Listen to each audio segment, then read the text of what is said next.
પંડ્યા સાહેબનું જે કેરેક્ટર છે ને એ માઇન્ડ માઉથ ફિલ્ટર વગરનું છે ને બિંદાસ ધડ દઈને કોઈના બી મોઢે કંઈ પણ બોલી દે છે.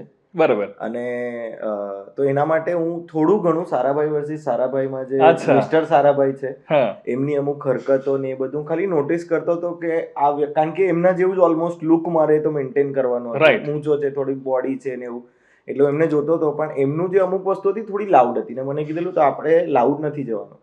એટલે I was finding the middle ground કે આવું જ હ્યુમર કે આવી જ વસ્તુ આવી જ રીતે કોઈની લઈ પાડવાની કે બોલી દેવાનું અને રિયલાઇઝ બી નહીં કરવાનું કે મેં અમને કરી દીધા કે મેં કોઈને ધંધે લગાડી દીધો છે મારા શબ્દોના લીધે હું આવું બોલી ગયો છું આ ભાઈના મોઢે એમ.